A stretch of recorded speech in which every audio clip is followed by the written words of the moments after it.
আল্লাহকে ভয় করুন। বান্দা বান্দি আল্লাহ পাকের রাসূল জানাচ্ছেন আমার উম্মতানেরাও, আমি 1400-1450 বছর ধরে তোমাদের জন্যই কান্না করি। সারাটা জীবন আমার নবী কান্না করেছেন। প্যারা রাসূল সাল্লাল্লাহু আলাইহি ওয়াসাল্লামকে রব্বে কারীম জানিয়েছেন, আয় আমার হাবিব, আপনি আমার কাছে দোয়া চান, তিনখানা দোয়া আমি আল্লাহ পাক আপনার কবুল করব। আমি আল্লাহর কাছে আপনি চান। প্যারা রাসূল নূরুন আলা নূর নবী সঙ্গে সঙ্গে দোয়া চাচ্ছেন, আমার রব, আমি আমার গুনাহগার উম্মতের মাফি কামনা করি। আমার আল্লাহ পাক বলে, হাবিব, আমি আপনার দোয়া কবুল করে নিলাম, আবার আপনি আমার কাছে দোয়া চান। প্যারা রাসূল আবার দোয়া চাচ্ছেন, আয় আমার রব, আপনি আমার পাপী উম্মতকে maaf করে দিন। এই জওয়ান যুবকেরা যে রাসূলের উম্মত আমরা হয়ে এসেছি, আজও পর্যন্ত মদিনার মাটিতে আমাদের জন্য কান্না করে করে প্যারা রাসূল উম্মতি উম্মতি বলে কান্না করতেছেন। আমার নবী পাকের কান্নার আওয়াজ শুনেছেন যিনি, আল্লামা জামি রাহমাতুল্লাহ আলাইহি হলেন তিনি। আমার নবী পাকের কান্না শুনেছেন যিনি, হে বাবা ইমাম গাজ্জালী রাহমাতুল্লাহ আলাইহি হলেন তিনি। প্যারা রাসূল আমাদের জন্য কান্না করে গো বাবা। আজ আপনি আরামের বিছানায় শুয়ে আছেন, আমার নবীকে মুহাব্বত করতেছেন না, ভালোবাসতেছেন না, বিবি বাচ্চা পাইয়া দুনিয়ার মোহে পড়ে নবীকে ভুলে গেছেন। না না না, আমার রাসূলুল্লাহ জানিয়েছেন, কবরের ভিতরে যারা আপনার সওয়াল ও জবাব দিতে পারবে না, প্রশ্নের উত্তর যারা দিতে পারবে না, তাদের জন্য মহান আল্লাহ পাক আল্লাহ তাআলা 99টা সর্প কবরে দিবেন। ওই সাপগুলো একটি একটি সর্পের আপনার 9টি করে মুখ রয়েছে, 9টি করে সাপের মুখ রয়েছে বাবা। 99টি সর্প মানে 891টি মুখ দিয়ে ওই ব্যক্তিকে কামড়াতে থাকবে, কামড়ে কামড়ে খাবে বাবা। কষ্টগুলো খাবলে খাবলে খাবে রে বাবা। প্যারা রাসূল বর্ণনা দিয়েছেন, সাহাবায়ে কেরাম রিদওয়ানুল্লাহি তাআলা আলাইহিম আজমাইন কেঁদে কেঁদে দাঁড়ে দাঁড় হয়ে যায়, ইয়া রাসূলুল্লাহ, ইয়া হাবিবাল্লাহ, কবরের মধ্যে কোন তো সাথীবাদী থাকবে না। 93টি সর্প 891টা মুখ দিয়ে যখন খাবলে খাবলে খাবে গো, একদিক দিয়ে খাবলাবে আর একদিক দিয়ে ভালো হয়ে যাবে, আবার খাবলাবে, কিয়ামত অবধি তাকে আযাব দেওয়া হবে। আল্লাহর হাবিব এমন আমাদের জন্য আপনার কবরে আযাবের ঘটনা বলে গিয়েছেন। সোনা মানিক, এখনো যদি কবরে আযাব থেকে বাঁচতে চাও, তওবা করে নামাজের পাটি দখল করে না। না গেলে মেয়েকে বকাবকি করে আল্লাহর বান্দা বান্দি। তোমার মেয়ে নামাজ না পড়ে ঘুমালো, তুমি তো একবারও তাকে বকাঝকা করুনি। তোমার পুত্র নামাজ না পড়ে ঘুমিয়ে গেল, তুমি একবারও তো বকাবকি করুনি।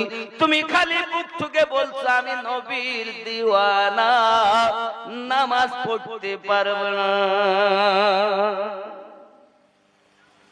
চিটিং বাজ কোথাকার। কবরে যাস, তোর জন্য খোলা আছে। কি খোলা আছে? আল্লাহর হাবিব হাদিস শরীফ বর্ণনা করতেছেন, প্যারা রাসূল জানাচ্ছেন, বাবা প্রত্যেক বেঈমানের জন্য, গুনাহগার ব্যক্তিদের জন্য কবর কিন্তু আযাব দেবে বাবা, আযাব দেবে, চাপ দেবে, চাপ দেবে। কেমন চাপ দেবে দেখুন। সঙ্গে সঙ্গে সাহাবী রাসূল শুনে কান্না আরম্ভ করে দিয়েছে। মুমিন হলো কবর চাপ দিবে, মুমিন না হলো কবর চাপ দিবে।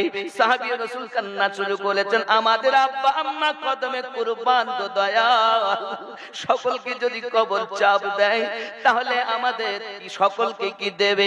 হুজুর, আপনার পুত্র ইব্রাহিমকে কি কবরে চাপ দিয়েছে? আপনার পুত্র কাসেমকে কি কবর চাপ দিয়েছে? প্যারা রাসূল জবান মোবারকায় বলেন, জি হ্যাঁ, আমার বেটাকেও কবর চাপ দিয়েছে। তবে শুনে রাখুন, আয় আমার সাহাবায়ে মুমিনের জন্য কবরের চাপ হলো এমন, যেমন আম্মা সন্তানকে দুধ পান করাতে গিয়ে সোহাগ করে বুকে একটা চাপ দেয় আদর করে, মুমিনের জন্য ওই কবর এমন করে সোহাগ করে চাপ দেবে। এই চাপ সবাইকে ভোগ করতে হবে। মুমিনের চাপ আলাদা, গুনাহগারের চাপ হলো আলাদা।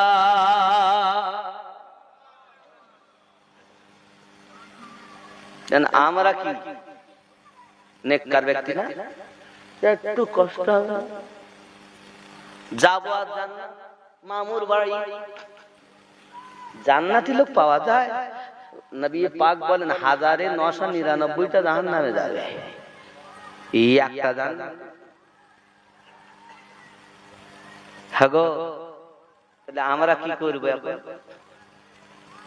খেয়াল করুন বাবা, ফজিলাতের মাস আসতেছে, নিজেকে ঠিক করে নেন। কি বলেন হুজুর?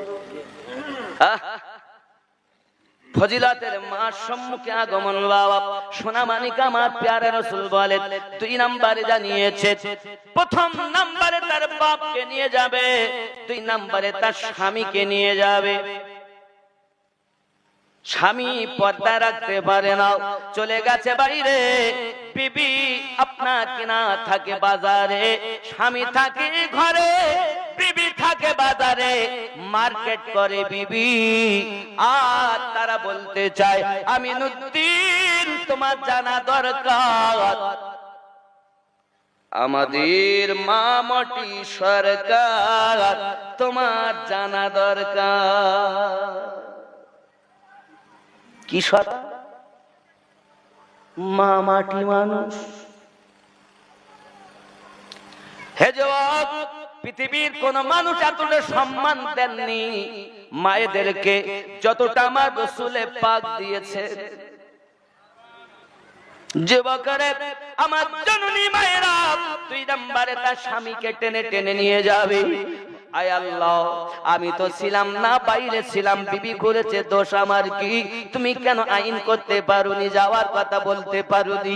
এই প্রসঙ্গে আমার একটা ঘটনা আবার মনে পড়ে, বলবো দি। আব্বা আমার স্বামী গরিব মানুষ, বিবি আপনার একটি বাচ্চা নিয়ে আছেন। বিবিকে বলছে স্বামী, ওগো আমার বিবি দোয়া করো, আমি বিদেশে কর্ম করতে চলে গেলাম। আব্বা আমার সোনামানিকেরা, বিবি আপনার স্বামীকে বললেন ঠিক আছে আপনি যান, চলে গেলেন স্বামী বিদেশে কর্ম করতে। বাবা ওরে আমার সোনামানিকেরা, কিছুদিন পর সংবাদ দেওয়া হলো আমার আব্বা জানের শরীর খারাপ, ভাই এসেছে বোনকে নিতে, কিন্তু স্বামী বলে গেছে বিবি আমার তুমি জানো এই যে বাড়িতে আছো, বাড়িতে আপনার দরজা থেকে বাইরে যেন আমার বিনা ইজাজতে যাবে না। যুবক আমার, এখনকার সময় মোবাইল ছিল না, এখান থেকে 50 বছর আগে যদি বলা হতো বাপ আমার দিল্লিতে, এখন কথা বললাম, লোকটা হলে তাকে পাগল বলতো, কারণ তখন এই টেকনোলজি ছিল। আর এখনকার সময় যদি কেউ বলে বাপ আমার দিল্লি আছে, কিন্তু কথাও হয় না, দেখাও হয় না, 5 বছরের ছেলে বলে তোমার মতো পাগল আর জগতে দেখা যায় না, কেন? কই তোমার বাপের নাম্বারটা দাও, আমি কথা বলিয়ে দেই। কেন? এখন এই টেকনোলজি আবিষ্কার হয়ে গেছে, ঠিক কিনা বলে? 50 বছর আগে এটা ছিল না রে বাবা। এই জন্য কেউ যদি বলে আমার বাপ দিল্লি, আমি কথা বললাম, তাকে পাগল বলতো। যুবক আমার খেয়াল করুন, এমন আমাদের স্বামীর বিনা হুকুম যেতে পারে না। ভাইকে বলেন ভাই বাড়িতে চলে যান, আমার আব্বা জান অসুস্থ আছে, কিন্তু আমার যাওয়ার হুকুম নাই, তোমার দুলা ভাই তো বাড়িতে নাই। আব্বা আমার ভাই আবার চলে গেলেন। বাপ বলে বেটারে যা, আমার একটি মাত্র কন্যা, আমি তাকে দেখতে চাই, জন্মের মতো আমি তাকে দেখবো, হয়তো আমি আর বাঁচবো না। ভাই আবার ছুটে এসেছে বোনের বাড়ি, বোন আমার জলদি করে চলো, হয়তো আর আব্বার সঙ্গে দেখা হবে না, শেষ দেখাটা তুমি দেখে নেবে, চলো না চলো না যাই। আব্বা আমার মেয়ে কাঁদে ঘরের ভিতরে, কিন্তু আপনার কিনা একটাই কথা বলে, ভাই যাওয়ার অর্ডার আমার নাই। স্বামীর ঘরে এসেছি, আমার মালিক না আমার স্বামী, স্বামীর বিনা ইজাজতে বাইরে যাব না। আব্বাজি আমার সোনা মালিক, এমন কি আবার ছুটে যেতে 3 বার এসেছে বোনের বাড়ি। আব্বা আমার বোন গেল না, পিটি গেল না বাপ দেখার জন্য, বাপের ইন্তেকাল হয়ে গেছে, সোনা মালিক আমার কবরে বাপকে দাফন করা হয়েছে। এমন সময়তে আপনার কিনা দেখা গেল ইন্তেকালের কিছুদিন পরে স্বামী এসেছে ঘরে। স্বামী আসার পরেতে আপনার দরজায় সালাম, আসসালামু আলাইকুম ইয়া আহলাল বাইত। বাইরের মধ্যে স্ত্রী উত্তর দেন ওয়া আলাইকুমুস সালাম ওয়া রাহমাতুল্লাহি ওয়া বারাকাতুহু। জোরে বলুন সুবহানাল্লাহ। আমাদের ঘরে সালাম নাই, এই জন্য বিবি স্বামীর সঙ্গে কালাম নাই। কালাম মানে কথা, কথা নাই। 3 মাস কথা বলে না স্বামীর সঙ্গে। খালাতো ভাইকে দেয় আজকে জলসা, তাহলে প্রত্যেক বাড়ি কুটুম আছে না, না মেহমান আছে না, মেয়ে এসেছে, জামাই এসেছে, বিহাই এসেছে, বিহানি এসেছে, ওরে বাবা খালাতো ভাই ফুফাতো ভাই ডিম সিদ্ধ করে খাওয়ায়। সাদ্দামের বাপের সঙ্গে কথা নাই, কারণ নাম হলে দাগ কইও না। এ জননী মা, তুমি তোমার খালাতো ভাইকে গল্প করে যা সওয়াব না হবে, স্বামীর মনে যদি 1 ঘন্টা আনন্দ দিয়ে কথা বলো, 1 বছর সারা রাত ধরে নফল ইবাদত করলে যে নাকি স্বামীর মনে 1 ঘন্টা মিষ্টি আলাপ করে আনন্দ দিলে রাসূলুল্লাহ সাল্লাল্লাহু আলাইহি ওয়াসাল্লাম বলেন তার নামায় আমলে ওই নাকি।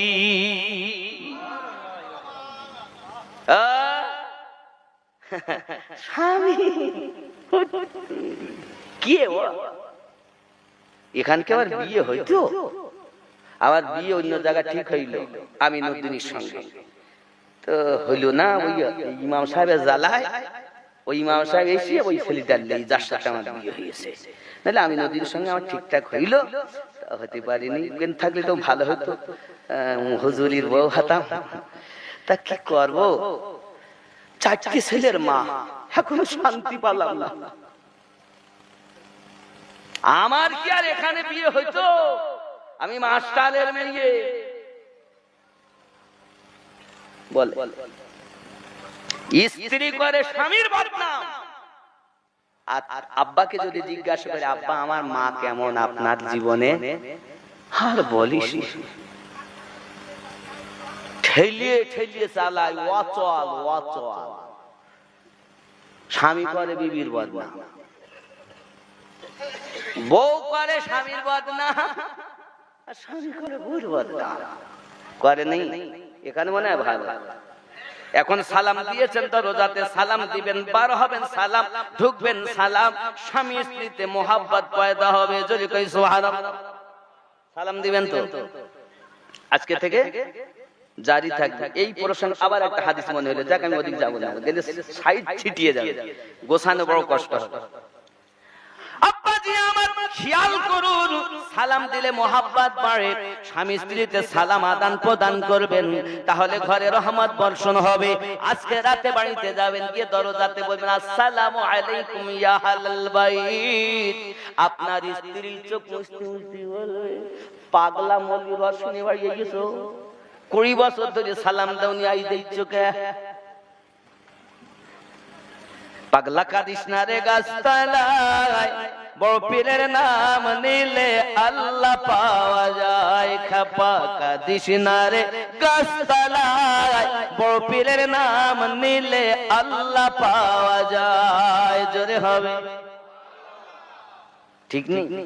আমার বড় পীরের এমনি শান, চোরকে কুতুব বানাত। আমার বড় পীরের এমনি শান, চোরকে কুতুব বানাত। মুর্দা জিন্দা করেন তিনি চোখের ইশারায়। বড় পীরের নাম নিলে আল্লাহ পাওয়া যায়। খেপা কাদিস না রে বাসতলায়, বড় পীরের নাম নিলে আল্লাহ পাওয়া যায়। জোরে হবে। আমাকে বলতে পাগল, পাগলা মলি রসিনা তো ঘরে সরে লোকে নিল, তাই তোমার ভালো লেগে না? লোকে আমায় পাগল বলে, আমার দুঃখ লাগে না। লোকে আমায় পাগল বলে, আমার দুঃখ লাগে না। আমাকে পাগল করেছে আরবের ওই মদিনা, আমাকে পাগল করেছে আরবের ওই মদিনা। ওই মদিনায় আছেন আমার জানে মুহাম্মদ রাসূল। তার প্রেমে পাগল হয়ে আমি যদি করি ভুল, ভুলে ভরা জীবনী হোক ফুলে ভরা জীবনী হোক কিছুই যায় আসে না, আমাকে পাগল করেছে আরো বেরোই মদিনা। ঠিক নেই, কে পাগল বানাই? আল্লাহ আমাদের কবুল করুক, জোরে বলি আমিন। আরো জোরে আল্লাহ। আব্বাজি, আমার প্যারা রাসূল সাল্লাল্লাহু আলাইহি ওয়াসাল্লামের মুহাব্বত কত অন্তরে, স্বামীর প্রতি স্ত্রীর ভক্তি কত অন্তরে। বাড়িতে তার খেদমত করার পরে স্ত্রী মাথার কাছে যাইয়া পাখা দিয়ে বাতাস করে আর খেদমত করে আর বলে, ওগো আমার বিবি, ওগো আমার স্বামী, আপনি যখন বাইরে ছিলেন আমার আব্বা জানের অসুস্থতার শরীর নিয়ে আমার কাছে খবর ভাই এনেছিল, আমি কিন্তু আপনার কথা অমান্য করে যাইনি। আমার আব্বা ইন্তেকাল করে গেছে, আপনার কথা আমি আপনার লঙ্ঘন করিনি, পালন করেছি অক্ষরে অক্ষরে। স্বামী সঙ্গে সঙ্গে বিছানা ছেড়ে দিয়েছি।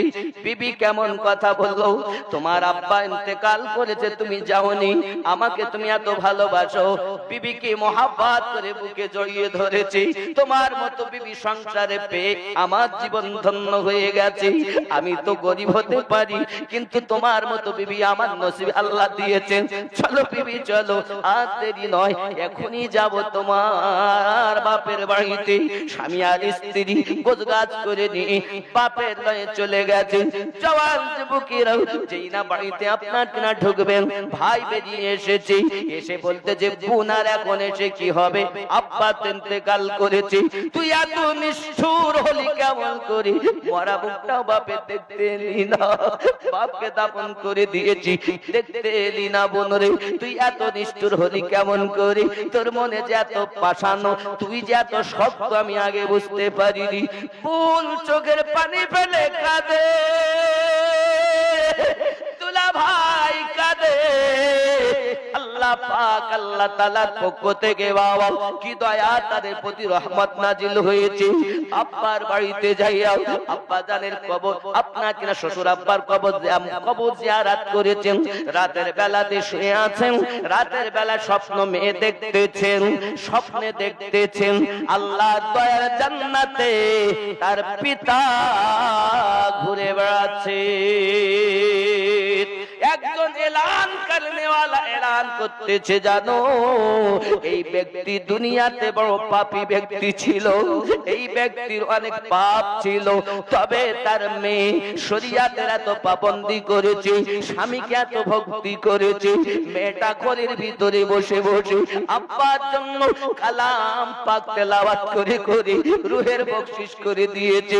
মহান আল্লাহ পাক আল্লাহ তাআলা তার ওই মেয়েটার আপনার কিনা জন্য, স্বামীর ভক্তির জন্য, শরীয়তের খেলাফ না কাজ করার জন্য তার পিতার সমস্ত গুনাহ মাফ করে দিয়ে জান্নাতি বানিয়ে দিয়েছে।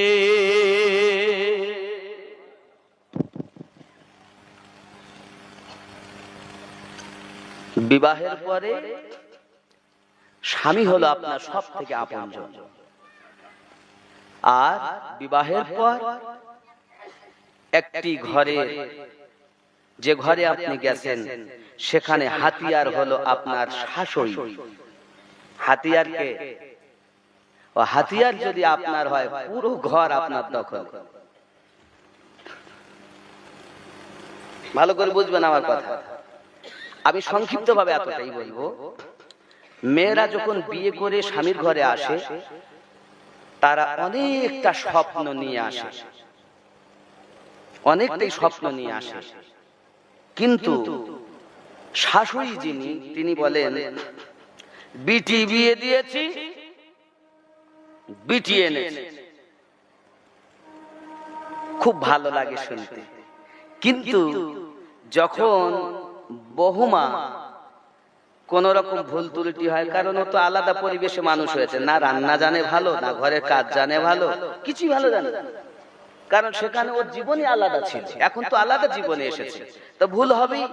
আর যেই একটু ভুল হয় পাশের বাড়ি গিয়ে গল্প করে, দেখেছো একটু কিছু বলার মতন নি, আমার ছেলেটাকে আমার বোমা বশ করে নিয়েছে, বলে না, এই বলে না, এখানে ভালো মনে হয়। আমার অভিজ্ঞতার কথা বলতেছি, সব জায়গায় আমি বলি মা আপনি বিটি দিয়েছেন, বিটি পেয়েছেন, তা আপনার বিটি যদি কোনো ভুল করে কই একবারও তো পরে বাড়ি গিয়ে গল্প করো না যে আমার বিটি এই করেছে, বলো না। আর বৌমা এনেছো তাই পরের বিটি, তাই তার মানে তুমি মা হতে পারোনি, শাশুড়ি থেকে গেছো। তুমি যদি মা হতে কখনো গল্প করতে না, তাকে আদর করে নিজের মেয়েকে যেমন বিটিকে যেমন সোহাগ করে বুঝিয়ে গুছিয়ে নাও, নিজের ঘরের বৌমাকে গুছিয়ে নিতে শেখো। 2 নাম্বার, বৌমাকে বলবো আপনি বাপের বাড়ির আত্মীয় এলে এত যত্ন করেন, রাত 1টায় উঠে যদি রান্না করতে বলে তো করে, আর স্বামীর বাড়ির আত্মীয় যদি আসে তোর মাথা ব্যথা হয়, জ্বর হয়, কোমর ব্যথা হয়, আছে না না, এ শয়তানি। বাস্তব কথা বলতে বলে রাগ হচ্ছে না, একদম এইটা। স্বামীর বাড়ির কুটুম যদি আসে, মনে কর স্বামীর বোনাই এসেছে, ওরা এসে যদি 5 দিন থাকে, তো শুধু স্বামীর প্রতি মোটা মোটা ঘরের মধ্যে 2-1 পাবো না, এত মায়েরা আপনাকে বলবো, এই ঘরে আপনি এসেছেন নিজের মা ছেড়ে, নিজের আব্বা ছেড়ে, যেখানে জন্ম সেখানে আপনার থাকা হবে না। স্বামীর ঘরটা আপনার আপন ঘর। আপনার শাশুড়ি নিজের মা পেয়েছেন, শ্বশুর নিজের আব্বা পেয়েছেন, তাদের ব্যথায় নিজে ব্যথিত হন, তাদের কষ্টে আপনি যে কষ্ট অনুভব করুন। তার মানে বৌমা হয়ে আসবেন না, মেয়ে হয়ে আসবেন। আজ অনেক শাশুড়ি এরকম, যদি শোনে জামাই তার বিটিকে নিয়ে ওমরপুর বেড়াইতে গেছে, তা মা গেছে খুব ভালোই, ঠিক দেখি শুনে থাকিস, যাইস মা যা। আজ যদি বেটা একবার গিয়েছে বৌমাকে নিয়ে ওমরপুর, দেখেছ আমি বলেছি না আমার ছেলেকে বয়স করে নিয়েছে, ঠিক না? এটাই সমাজ। তা আমি বলবো অনুরোধ করে হাত ধরে, মা আপনি মা হন, শাশুড়ি নয়, বিটি হন, বৌমা নয়। অনেক আশা নিয়ে স্বামীর ঘরে এসেছে তারা, তাদেরকে নিজের মতো করে গুছিয়ে নেন। আর বৌমা শাশুড়ি মাকে খুব বেশি যত্ন করুন, শ্বশুর আব্বাকে যত্ন করুন। এখন বৌমারা বা শ্বশুর এবং শাশুড়ি ভাত রান্না করতে চায় না, এখন তো শুধু একা 2 জন খাবে এটাই চিন্তা ভাবনা। শ্বশুরকে ভালোবাসুন, শাশুড়িকে মহব্বত করুন, এহ জগতে লাভ, পর জগতে লাভ। আল্লাহ যেন আমাদেরকে তৌফিক দান করেন, আমার মায়েদের এবং আমার আব্বাজানদেরকে, যেন তারা তাদের সন্তানদেরকে সঠিক শিক্ষায় শিক্ষিতা করতে পারে। জোরে বলি আমিন। আরো জোরে। আব্বা আমার, এখন তো মেয়েরা এসেছে সিরিয়াল দেখা জিনিস, বলে তোরা আমাকে চিনিস, শ্বশুরকে কিভাবে এ করতে হবে আমি জানি, হ্যান্ডেল করে ফেলবে, শাশুড়িকে কিভাবে হ্যান্ডেল করতে আমি জানি, কারণ সিরিয়াল দেখা জিনিস। মায়েদের বলবো, যেদিন বিয়ে হবে সেদিন থেকে কিছু না পড়ো, কোরআন শরীফের সূরা নূর তেলাওয়াত করো, তার ব্যাখ্যা সহ পড়বে, তাতে কি আছে। যদি মনে করো বাংলা পুস্তক পড়বো, আমি বলবো সংসার সুখের হয় রমণীর গুণে, বইগুলো পড়বে। বিবাহ দাম্পত্য জীবন পড়বে, খালি পড়া নয়, তার মোতাবেক আমল করবে। কারণ এই সিরিয়ালে আছে শুধু হিংসা, আর আল্লাহ রাসূলের পাকের পবিত্র জবানে আছে ভালোবাসা। আমরা নবী থেকে ভালোবাসা পেয়েছি, আপনার মধ্যে সেই জিনিসটা তৈরি হবে যে জিনিসটা আমার নবী পাক দিয়েছে। স্বামীর হক, স্বামীর হক, শাশুড়ি শ্বশুরের হক, আত্মীয় স্বজনের হক, দেওরের হক, সমস্ত কিছু আপনার মধ্যে অর্জন হওয়া উচিত। আপনি এদিকে আইবিএ পাস করুন, 1 পয়সা দাম নাই, যদি আপনার মধ্যে স্বামীর খেদমত, শ্বশুর শাশুড়ির খেদমত না থাকে, জাহান্নামী আপনাকে হতে হবে। আল্লাহ যেন তৌফিক দান করেন। আরো যদি বলি আমিন। রাগ করলেন, কয়টা বাজে গো? 1টা বাজে যাচ্ছে তো হুজুর। আমার বাজার হবে না, আমি অনেক দূরে যাব, দোয়া করেন। তবে যদি মনে করেন যে ওয়াজ শুনবো, একটু সময় মতো তুলবেন। বাবা সুবহানাল্লাহ। যাই হোক, কবরে আযাব বলি আর একটু গান হোক। গজলগুলা কি গজল শুনবেন বলেন? একদিন তো মরবো কেন, আমরা দুনিয়ায় বেঁচে থাকবো। হ্যাঁ, বাঁচার জন্য এসেছি, মরার জন্য না। যে ব্যক্তি মরার আগেই বাঁচে সে কবরেও বাঁচে, হাসরেও বাঁচে, তারপর জান্নাতে চিরজীবী হয়ে থাকে। আর যে ব্যক্তি এই জীবনেই মরা সে কবরে তো মরা, হাসরে তো মরা, এরপর জাহান্নামের শাস্তি চিরস্থায়ী। ঠিক না?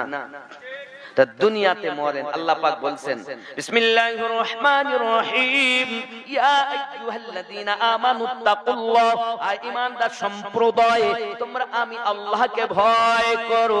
ভয় করলে কি হবে? ওয়ালিমান খাফা মাকামা রাব্বিহি জান্নাতান, আমি আল্লাহ পাক তোমাদেরকে জান্নাত দেব। জোরে বলে কি দিবেন? কি দিবেন? আল্লাহ পাক বলেন আমি জান্নাত দেব যদি আমাকে ভয় করো। আল্লাহ পাক জানিয়েছেন আমানুত্তাকুল্লাহ হাক্কা তুকাতিহি ওয়া লা তামুতুন্না ইল্লা ওয়া আনতুম মুসলিমুন। মৃত্যুবরণ করো না, করো না, করো না, করো না। কেন মরবো না? আপনি তো বলেছেন কুল্লু নাফসিন যায়িকাতুল মাউত, প্রত্যেক নাফসকে মরণের স্বাদ চাখতে হবে। আল্লাহ পাক বলেন খবরদার মরো না। এক জায়গায় বলছেন মরণের স্বাদ চাখবে, আল্লাহ পাক কিন্তু মৃত্যুবরণের কথা বলেননি, মরণের স্বাদ চাখার কথা বলেছে। হে বাবাজিরা আমার, এখন ভাদেশ্বরের মানুষ তাবারক করেছেন গোশত দিয়ে বিরানি মতো ভাব, নাকি গোশত দিয়ে তাহিরি বলে না যাই বলে বিরানি, বিরানি বিরানি হোক, বিরানি করেছে। এখন আমাকে হুজুর আপনি একটু চেখে দেখেন দিন লবণ টবণ ঠিকঠাক হয়েছে কিনা, মাল মশলা। আমাকে চাকার জন্য কি এক গামলা দিবে, অল্প দিবে? আল্লাহ পাক বলছেন মরণের স্বাদ চাইবে, মরবে। অপর জায়গায় আল্লাহ বলেন খবরদার মৃত্যুবরণ করো না। আল্লাহ পাক বললেন কেন কেন কেন মৃত্যুবরণ করব না? আল্লাহ পাক বলেন তোমরা মরার আগে মরো, তারপরে মরো। যত সময় পর্যন্ত তুমি পুরোপুরি ভাবে ইসলামের গণ্ডির ভিতরে প্রবেশ না করে নিজেকে পরিবর্তন না করে নেবে, খবরদার মৃত্যুবরণ করো না বাবা। এখন নামাজও পড়ে শুধু খায়, আদামুদ ঢুকেছে। নামাজও পড়ে তাস খেলে, আদামুদ ঢুকেছে। নামাজও পড়ে দাড়ি কাটে, আদামুদ ঢুকেছে। পুরাপুরি ইসলামে ঢোকা হলো না। হে বাবাজি আমার, পুরাপুরি ঢুকে যাও, অমর হয়ে চলে যা। পুরাপুরি পুরাপুরি। তাহলে পুরাপুরি মানে কি? দাড়ি কে দিয়েছেন? আল্লাহ দিয়েছেন না? আমি বলি আল্লাহ পাক দিয়েছেন ঠিকই, কিন্তু আমাদের মুখে দাড়ি এখন দিচ্ছে জজ সাহেবা। কেন হুজুর আপনি কথা বললেন? প্রত্যেক সুপ্রিম কোর্টের একজন জজ সাহেব আছে, মানে আমাদের যেটা বাড়ি ওই বাড়িটার সুপ্রিম কোর্ট, আর ওই কোর্টের জজ সাহেব হলো বিবি। বিবি বলতে তুমি খেয়ে কাজ পাওনি, পাগলা মলবি আমি যদি ওয়াজ শুনি তো দাড়ি রাখবা বলেছো? আমি বলতে তুমি দাড়ি রাখো না, জজ সাহেব দেয়নি। আল্লাহ পাক বলছেন বিসমিল্লাহির রহমানির রহিম, লাকাদ খালাকনাল ইনসানা ফি আহসানি তাকওয়িম। আমি সর্বশ্রেষ্ঠ করে মানব সম্প্রদায়কে সুন্দর আকৃতি দিয়ে সৃষ্টি করেছি। এখন আল্লাহ পাক বলেন সুন্দর, আর ও যাচ্ছে বিউটি পার্লারে ভুরু ঠিক করতে, চুল ঠিক করতে। আল্লাহ পাক বলেন আমি দিয়েছি সুন্দর আকৃতি, দাড়ি দিয়েছেন আল্লাহ। তো যেটা রাখার কথা ওটা সাপ, আর যেটা কাটার কথা সেটা সুন্দরবন জঙ্গল। 40 দিনের আগে যদি ওই ওই ব্যক্তি জঙ্গল সাফ না করে তার ইবাদত সঠিক হবে না রে বাবা। 40 দিনের আগে আগে ওই সুন্দরবন জঙ্গল পরিষ্কার করতে হবে। যেটা রাখার কথা সেটা আপনি কেটে সাফ করেছেন, আর বারবার যদি দাড়িতে খুর টানা হয় তোমার যৌন শক্তি কমে যাবে, তোমার বউ তোমাকে ফেলে দেওরের সঙ্গে পালাবে। কেটো না, এ দাড়ি কেটো না, আল্লাহর দেওয়া জিনিস। যদি কাটবা তো জজ সাহেবাই দেশে বলবো, রাগ করলে হবে না। একদিন তোমায় মরতে হবে, তুমি ভুলে যেও না।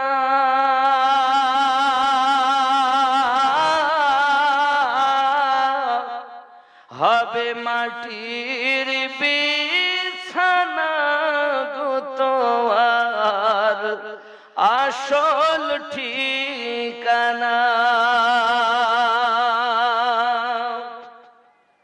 এ বাড়ি গাড়ি টাকা করি কিছুই রবে না।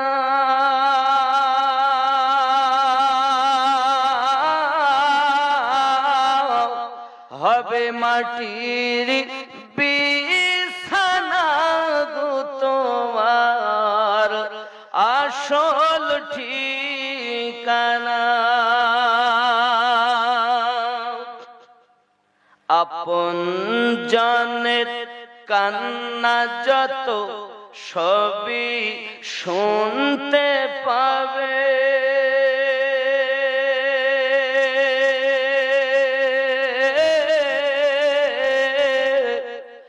বুক ফাটবে তো মুখ ফুটবে না, কেমনে জবাব দেবে।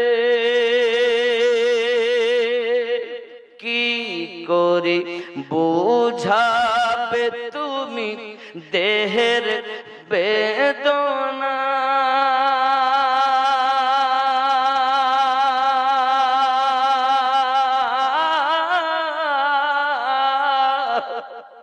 হবে মাটির বিছানা গো তোমার আসল ঠিকানা।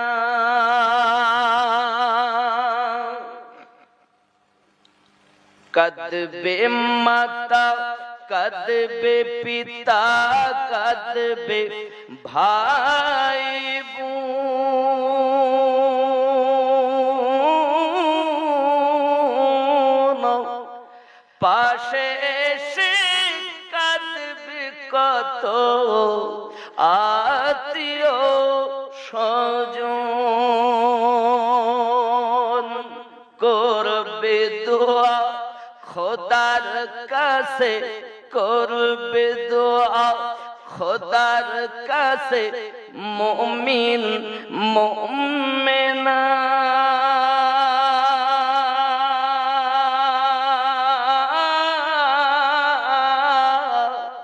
হবে মাটির বিছানা গো তোমার আসল ঠিকানা।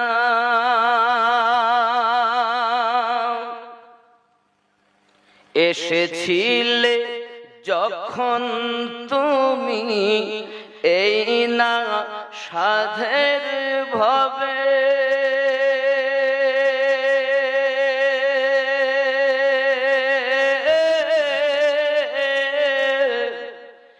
কেঁদেছিলে শুধু তুমি, হেসেছিল সবে। যাওয়ার কালে হাসবে তুমি, যাওয়ার কালে হাসবে তুমি, কাঁদবে জামানা।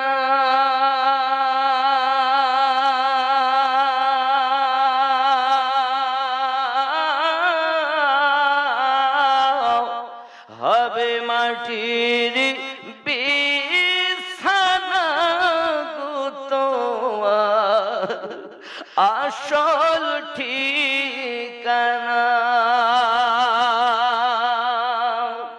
খালি হাতে এসেছো তুমি, যাবে খালি হাতে।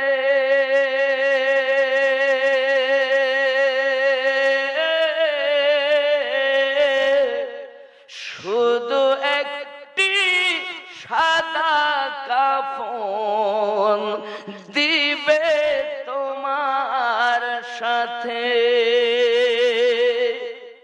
আমল ছাড়া তোমার সাথে, আমল ছাড়া তোমার সাথে কিছুই যাবে না।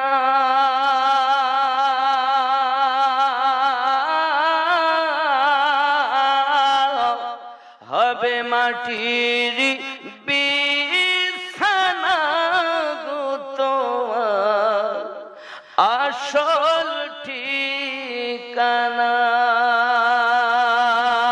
আল্লাহুম্মা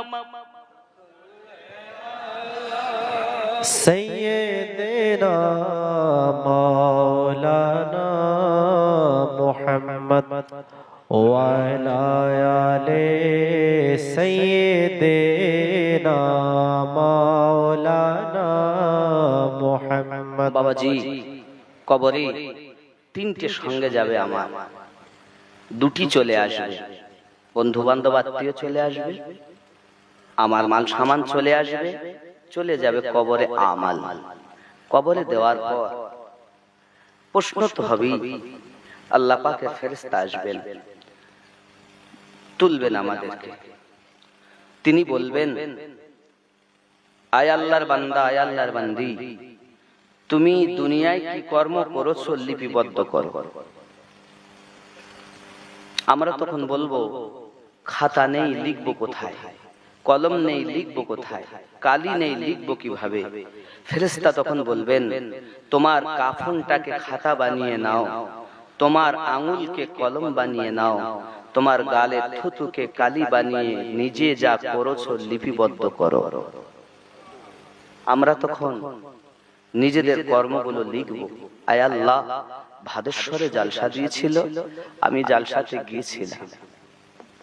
আয় রব, সেখানে আমি 2000 টাকা দিয়েছিলাম, 10টা টাকা দিয়েছিলাম, 100 টাকা দিয়েছিলাম, নামাজ পড়েছিলাম, রোজা রেখেছি, যাকাত দিয়েছি, হজ করেছি, বস্ত্রহীনকে বস্ত্র দিয়েছি, মসজিদে দান করেছি, ঈদগাহে দিয়েছি, মাদ্রাসায় দিয়েছি, ফকিরকে দিয়েছি, ইত্যাদি ইত্যাদি নেক আমলগুলো লিখবো।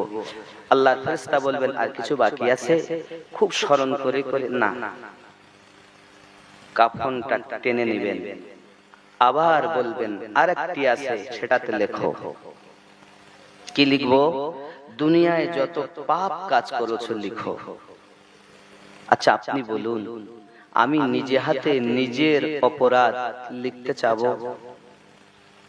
কেউ লিখতে চাবে না। ফেরেশতা তখন বলবেন, রাতে অমুক দিন অমুক জায়গাতে অমুক গুনাহ করেছো।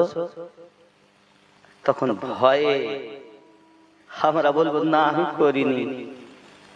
আল্লাহ, ওই কবরের মধ্যে বাবা নিজের জবান বন্ধ হয়ে যাবে। আল্লাহ পাকের ফেরেশতা বলবেন, তুমি সুদের টাকা লেনদেন করেছিলে বলো? আমি বলবো, আমি করিনি, কারণ সুদের অনেক পরিমাণ শাস্তি। আব্বাজি, আমার মানা করব যখন, আমার জবান বন্ধ হয়ে যাবে, আমার সাক্ষী দেবে আমার চক্ষু, সাক্ষী দেবে আমার হাত, সাক্ষী দেবে আমার কান, সাক্ষী দেবে আমার পদদয়। আব্বা আমার, বেটা বেটি বন্ধু বান্ধব ছেড়ে দিলাম, স্ত্রী পুত্র ছেড়ে দিলাম, নিজের সঙ্গে যেগুলো আছে এইগুলো আমার বিপক্ষে সাক্ষী দেবে। আমার আল্লাহ জানিয়েছে, বান্দা বান্দি, আমি আল্লাহ পাক তোমাকে কোটি কোটি টাকা সম্পদ দেহের ভিতরে দিয়েছি। তোমার এই অঙ্গ প্রত্যঙ্গ গুলো যদি তুমি তোমার গোলাম বানাতে পারো, তোমার অধীনে বানাতে পারো, হাত যদি তোমার হয়ে সাক্ষী দেয়, চক্ষু যদি তোমার হয়ে সাক্ষী দেয়, পদদয় যদি তোমার হয়ে সাক্ষী দেয়, কর্ণ যদি তোমার হয়ে সাক্ষী দেয়, তুমি সুপারম্যান হবে। তোমার জন্য কবরে এত সুন্দর ফুলের বিছানা বিছিয়ে দেওয়া হবে। একটা আওয়াজ হবে, আয় আমার ফেরেশতা, আমার বান্দা আমার বান্দির জন্য আরামের বিছানা পেতে দাও, জান্নাতের সুখ তার কবরে দাও, ঘুমিয়ে যাও, ঘুমিয়ে যাও, ঘুমিয়ে যাও। কেউ ডিস্টার্ব করবে না, কেউ তোমাকে জ্বালাবে না, যতদিন কিয়ামত না হবে ঘুমিয়ে থাকবে। আচ্ছা, হাত কি আমারই সাক্ষী দেবে? এই হাতে কত টিপা টিপি করেছি, এই চোখে কত কি না দেখিছি।